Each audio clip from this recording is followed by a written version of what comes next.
여러분 안녕하셨습니까? 양영태 TV의 양영태입니다. 죄송하지만 구독 버튼과 엄지를 눌러주시면 감사하겠습니다. 이 김창균 그 조선일보 논설위원이 오늘 아주 정말 멋들어진 글을 하나 썼는데요. 리얼한 글이죠. 리얼한 글. 헷갈리는 신호를 보내놓고 탈이 나면은 부하 책임을 하는 문재인 대통령의 갑질이라는 이런 제목의 글을 썼습니다. 잘 듣습니다. 문재인 대통령 소통을 잘 합니다. 그렇다고들 합니다. 경청을 이렇게 하고 난 다음에 답을 안 주는 문재인 대통령 소통 방법. 이런 것이 이제 사면에 대한 혼선이라든가 또 조국 사태 또 윤석열, 추미애 이런 일들 이런 것들의 원인이 되었지 않느냐 하는 그 요지가 바로 그러한 것입니다. 국산 백신 치료제를 독려해놓고 글로벌 백신 왜 확보 안 했나 이렇게 얘기를 한다든가 또 국무회의 의결 때는 문재인 기록관도 질책을 하고 하여튼 책임을 이렇게 떠미는 최악의 상사 아닌가 하면서 이 김창균 이 논설 주간이 신랄하게 대통령을 비판하고 있습니다. 얼마 전에 우리 잘 아시겠지만 이 사면 건의를 이낙연 대표가 했습니다. 이명박 박근혜 전 대통령에 대한 사면 말입니다. 이낙연 민주당 대표는 일종의 자기로서는 승부수를 던진 셈이죠.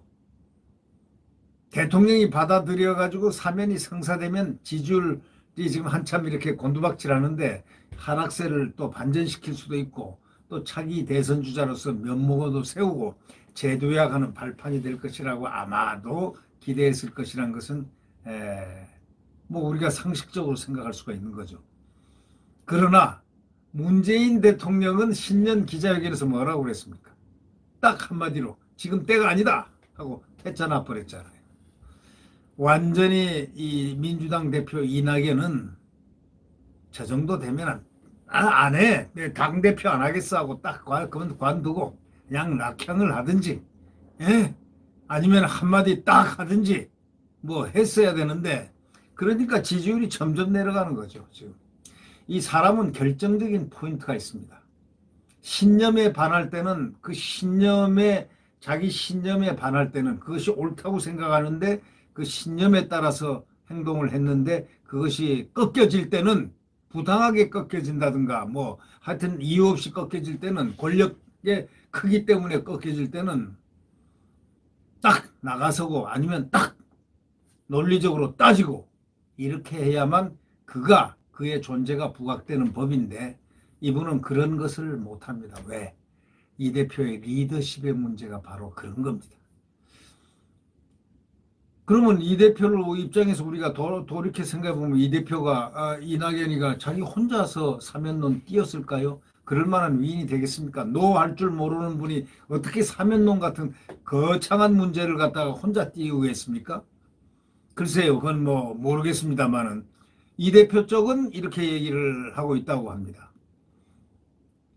대통령과 사전 교감이 있었다는데 이 대표 측은 청와대는 아니라고 하는 그런 형국입니다. 그러니까 결국 보면은 회색지대, 저 김창균 논설 주관은 그렇게 표현을 하죠. 이런 경우를 갖다가 회색지대 아니냐.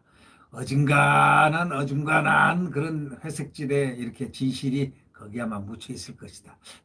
그럴 듯도 하고 안 그럴 듯도 하는 회색지대 말입니다. 그러니까 다시 말하자면 이 대표가 사면 얘기를 꺼내니까 고개를 뭐 끄덕였든지 안 끄덕였든 간에 경청은 했지만 확답을 주지 않았다는 설명이 가장 그럴듯해 보이는 그런 지금 형국이죠.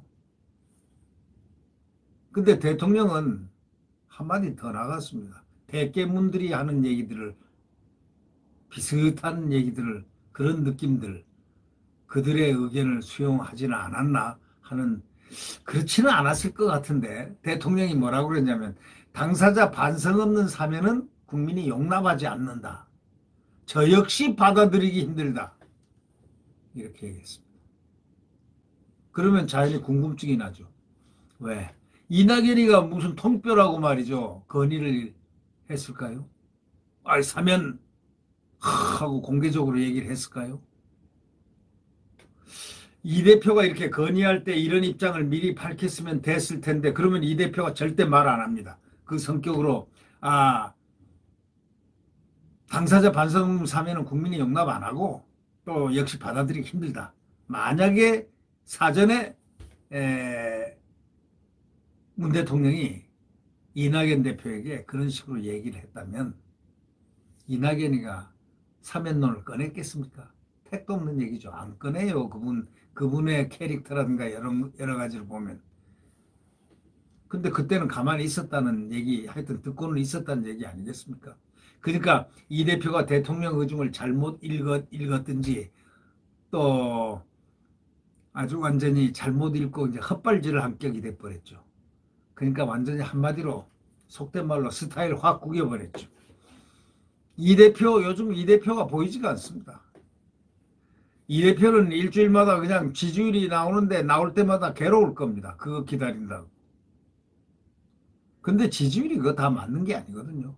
집권당 프리미엄이 있어가지고 이 야당은 원래 한 마이너스 10점 정도, 한 마이너스 5점 정도 최소 그렇게 적게 이렇게 계산을 하고 보면은 뭐 그렇게 맞지 않을까 하는 얘기들이 원래부터 줄기차게 내려오고 있는 얘기입니다. 썰입니다.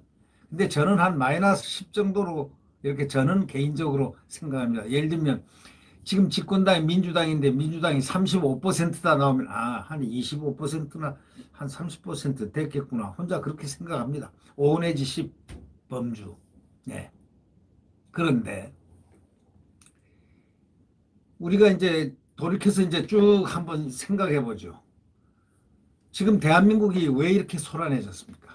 우선 조국 때문에 시끄러워졌죠. 조국 대깨문 검찰 개혁 조국 수호 이런 사건 때부터 시작을 해가지고 이제 추미애라는 그 행동대장 어저께 사라졌지만 잘 사라졌습니다. 대한민국에서 아예 다시 얼굴이 안 보였으면 좋겠다는 그런 심정입니다. 저는 그 얼굴은 대한민국 정치에 또다시 얼굴을 안 보였으면 좋겠다라는 그런 느낌을 저는 갖습니다. 왜? 시끄럽게 나라를 혼란지경에 빠뜨리고 국민을 갈등 국면으로 쏟아 부었기 때문에 그런 분은 정치하는 전면에 나서지 말았으면 좋겠다.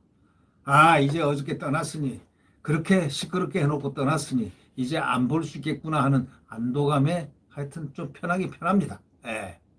그런데 이런 멀쩡한 검찰을 갖다가 검찰이 깨끗하게 검찰의 길을 가고 있는데 오자마자 부임하자마자 1월 달부터 그냥 윤석열 총장을 겨냥하고 그 측근들 갖다 전부 난도질해서 인사를 다 쫓아버렸습니다. 예를 들면 한동훈 검사장 같은 반부패 대검의 강력부장을 했던 분, 일 참 잘한 분이거든요. 살아있는 권력에 대해서 수사를 제대로 하고 이런 지휘를 한 분인데 이분을 갖다가 부산으로 날려버렸어요. 그래서 부산만 날렸습니까? 8개월 동안에 3번을 날렸습니다. 부산으로 날렸다. 그다음에 부산에 이제 윤석열 총장이 이제 이렇게 초도순시할 때는 항상 서울 다음에 부산입니다. 부산이 제2도시니까. 그다음에 이렇게 돌아가는데 딱 가니까 뭐 거기서 또 한동훈 만나고 또 하니까 이건 눈에 가시란 말이죠. 이걸 죽여야 되겠는데 이걸 못 죽이니까. 그러니까 다시 용인으로 날려버렸어요. 용인 제일 한직이라고들 흔히들 얘기하는. 근데 왜 원래는 좋은 데죠. 왜 연수원이니까 법무연수원. 연수하는데 그쪽으로 쫓아버렸어요. 그리고 보직도 뺏어버리고. 그래가지고 뭘 했느냐. 연구위원 해가지고 딱 검사장을 글로 쫓아버려. 또 그것도 딱 못하니까 그 다음에 또 그래도 안 그만둬? 그만두라고 하는 뜻이었겠죠. 분통이 터져서라도 그만뒀겠죠. 저는 그때 응원을 어떻게 한 줄 아십니까? 한동훈 절대 검찰총장하고 법무장관까지 해야 돼. 당신은 할 수 있어. 딱 이렇게 얘기하면서 공개적으로 응원을 했습니다. 저는 한동훈 모릅니다. 그러나 그분이 잘 되기를 바라는 사람이었거든요. 왜? 그분은 정도로 나간 검사이기 때문입니다. 그래서 이 윤석열 오른팔이라고 그렇게들 불리는데 오른팔인지 왼팔인지 뭐 그건 전혀 저는 관계없고 모릅니다. 함에도 불구하고 참 억울하게 그러고 나더니 좀 있다가 충청북도 진천으로 또 날려버렸습니다. 이 8, 9개월 만에 하나의 가정과 한 사람의 아버지, 한 사람의 그 정말 남편, 가정을 꾸미고 있는 사람을 3번이나 날려버린 추미애. 그 추미애의 상은 그래서 저는 굉장히 싫어합니다. 아니 싫어할 정도가 아닙니다. 그냥 그 사람 이렇게 면모만 보면 고개를 돌려버리고 싶은 이 TV에 나와도 저는 돌려버립니다. 안 봅니다. 그럴 정도가 되면 국민들에게 그렇게 미움을 받고 국민들에게 화가 국민들 분노에 사로잡히게 했다면 이건 뭘 의미하겠습니까? 이런 갈등, 그 갈등을 1년간 난장판을 만들었지 않습니까? 그걸 갖다가 보면서도 대통령이 따따붙다 얘기를 안 했지 않습니까? 검찰총장이 대통령이 갓 점지한 법무장관 후보자에 대한 압수수색을 했죠. 검찰총장이 했습니다. 집을 압수수색했습니다. 그 청와대 사전 통보 안 하고 할 리가 있겠습니까? 어떤 라인을 통해서도 청와대 통보를 했을 겁니다, 아마. 법무장관을 하는데 안 했을 리가 없죠. 네. 대통령이 부정적인 반응을 딱 보이고 안 돼, 하지 마 하면 천하의 윤석열 총장이라도 그 브레이크를 대통령이 임명권자가 밟아버렸는데 했겠습니까? 저는 아직도 그걸 의문입니다. 대통령은 검찰의 법 집행을 막지 않았습니다. 그 대신에 어디서 총알이 엉뚱한 데서 날아오기 시작하는 겁니다. 그 다음 대집권당이 연속해서 윤석열을 난타합니다. 난타 정도가 아니고 폭격을 합니다. 폭격, 윤석열 총장. 그 다음에 법무부 장관이 딱 윤석열 징계가 법원에서 2차례나 빠꾸됐지 않습니까? 빠꾸. 백이죠, 백. 기각. 노. 추미애는 말이지, 이런 준엄한 판결 같았습니다. 추미애는, 검찰이 중립이 제일 중요하고, 정치적으로. 그 다음에 독립이 중요하다는 그 사실을 몰각하고 있다. 몰각하지 마라. 딱 그런 식으로 준엄하게 판결을 했습니다. 왜? 그래서 임기를 주는 거야. 2년 임기를 주는 이유가 바로 청문회를 하고 하는 이유가 그만큼 중요하기 때문에 2가지 문제, 중립과 독립을 하라고 그런 판단하에서 수사를 하라는 그런 뜻으로 다 이 헌법에 나와 있는 거야. 그걸 갖다가 법무장관은 몰각하지 마 하는 이 준엄한 판결. 이 조미연 부장판사 대단한 분입니다. 그분은 인권법 연구회 출신이고 그 다음에 광주 출신이라고 그렇게 돼 있는데도 불구하고 그분은 엄정한 법 집행을 했습니다. 세상 사람들이 그 당시에 이번에 윤석열 날아가겠구나 했는데 날아가기는 고사하고 추미애를 갖다 준엄하게 판결을 물어서 꾸짖었습니다. 그 판결물이 말이죠. 형법 교과서에 나올 만하다고 합니다. 그럴 정도로 명문이라는 겁니다. 여러분, 저는 집에 하나 딱 갖고 있습니다. 그 판결문에 대해서. 읽을 때마다 조미연 판사가 어떤 분일까? 참 훌륭하다. 그런 마음을 느낍니다. 이렇게 2차례나 기각되고 혼나고 권력 주변에서는 추장관 준비가 너무 허술했다라는 뒷물까지 나옵니다. 뒷말이 나오기 시작하죠. 법무장관이 임기제 검찰총장을 찍어내는 소위 구테타를 도모하면서도 청와대가 사전 논의를 했겠습니까? 안 했겠습니까? 안 하고 할 수 있겠습니까? 법무장관이? 대통령도 추장관 계획대로 윤 총장 목이 날아가면 더할 나위 없이 좋다고 아마도 여겼지 않겠느냐라는 그것이 지금 이 김창균 논설주간의 의중입니다. 이 핵심 이데아입니다. 그분이 지금 말을 하는 그 내용성에 있어서 바로 그것 아니겠습니까? 대통령이 도대체가 인사권자로서 이 목이 날아가면은 더할 나위 없이 좋다고 생각했을 것 같다라는 그런 느낌을 받을 수밖에 없죠. 그러나 일이 또 헝클어졌습니다. 왜? 법원에 의해서 사법부에서 예상치 않은 이렇게 판결이 나옵니까? 기각이 나오니까 징계할 때 인사권자로서 사과한다고 했습니다. 자신이 임명한 법무부 장관, 검찰총장 두 사람이 벌인 어떤 서부 활극 때문에 검찰총장은 일방적으로 두드려 맞으면서 그대로 법적으로 조용하게 묵묵하게 걸어갔습니다. 다만 쌍칼을 든 사람이 법무장관 추미애가 막 치고받고 온갖 끌에서도 무던하게 이렇게 잘 버텨낸 검찰총장. 이분 일 때문에 국민에게 송구하다는 그런 인사권자로서의 사과했으리라고 생각합니다. 그러면은 자기는 몰랐다는 취지가 되는데 그럼 대통령이 진정으로 몰랐을까요? 그건 아주 미스테리입니다. 우리가 이제 이 코로나 백신 있지 않습니까? 코로나 백신 확보가 늦었다고 언론이 많이 비판을 했지 않습니까? 국민들이 빗발쳤습니다. 왜 우리는 일본은 지금 벌써 시작했는데 왜 이래? 우리는 왜 그러는 거야? 뭐 이러면서 일본은 2월 달에 초에부터 맞는다고 하는데 그것도 파이자 거, 모더나 거 제일 좋다고 지금 성능이 90% 이상이 나오는 거 맞는데 우리는 성능시험 FDA가 통과되지 않은 아스트라제네카 그것도 언제야? 백신 확보가 0이라는 얘기가 딱 언론에 뜨니까 난리가 났습니다. 그러니까 대통령이 그동안 백신 확보를 여러 차례 지시했는데 어떻게 된 거야? 하고 아랫사람들을 질책을 했습니다. 청와대는 백신 관련 대통령 의혹을 상세하게 공개를 했습니다. 언제 이런 얘기 했다. 대통령이 지난해 4월부터 13차례에 걸쳐서 백신을 언급한 것은 사실입니다. 그러나 백신 구매를 서두르라는 지시가 아니었습니다. 백신 빨리 사라 이런 지시는 아니었다는 겁니다.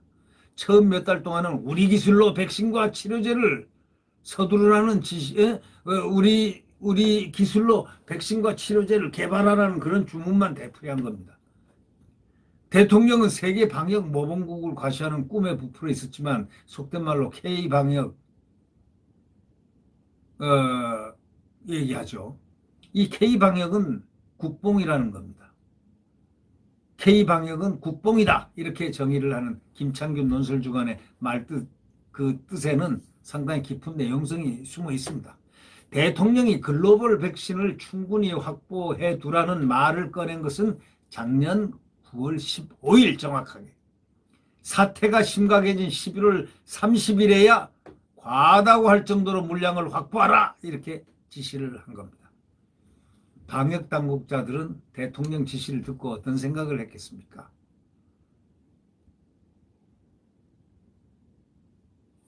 김창균 논설주간에 이렇게 얘기합니다.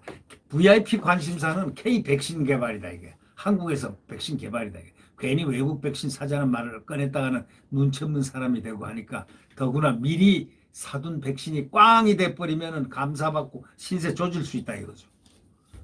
맞습니다. 그 방역당국은 그렇게 생각을 했을 가능성도 있습니다. 방역당국자들은. 결과적으로 국산 백신은 완전히 환불 가버렸죠. 뭐 국산 백신 하다 보니까 국산 백신 뭐 전혀 소식도 간간부 소식이죠. 글로벌 백신은 다른 나라들이 사재기 해버렸죠 이미 다. 대통령은 안면을 바꾸고 글로벌 백신을 과할 정도로 확보하라고 했지만 역정을 냈지만 차마 대꾸는 방역당국자는 못하죠. 그리고 속으로 이럴 거 아닙니까? 언제는 국산 백신 개발하라고 해놓고 뭐 지금 와갖고 말이지 글로벌 백신을 과할 정도로 확보하라고 하고 우리를 꾸짖나 이렇게 생각할 수도 있지 않겠습니까? 아마 목까지 차올랐을 것이다라고 이 김창균 논설주간은 그렇게 표현합니다. 이런 장면들, 소위 비슷한 장면들, 세종시의 역대 대통령들을 망난 통합 기록관이 있는데 문재인 정부는 이와 별도로 문 대통령 개인을 위한 기록권을 짓기 위해서 172억 원이라는 예산을 편성한 적이 있었습니다. 아니 무슨 문 대통령 특별한 대통령이라고 그 기록권을 또 별도로 짓습니까? 그것도 참 이해가 안 됐죠. 이분이 1년 있으면 나가요. 아무리 지금 뭐 해도요. 이 헌법에 따라서 나가게 돼 있어요. 안 나간다고요? 안 나갈 수가 있습니까? 그럴 수가 없죠. 나갑니다. 그런데 왜 이분만 별도로 개인을 위한 기록관을 짓기 위해서 172억 원 예산을 편성합니까? 이 보도가 탁 나오니까 대통령이 뭐냐 하면 내 뜻이 아니다라고 분명히 백지화 지시를 내렸습니다. 그런데 청와대는 대통령이 불같이 화를 냈다라는 보충 설명도 곁들였습니다. 알고 보니까 이 기록관은 대통령이 직접 주재한 국무회의에서 심의 의결됐다는 겁니다. 국무회의에 붙여질 안건은 대통령에게 사전 보고됐을 것이고 만일 비난 여론이 없었다면 문재인 기록관 사업은 지금 순항하고 있었지 않겠습니까?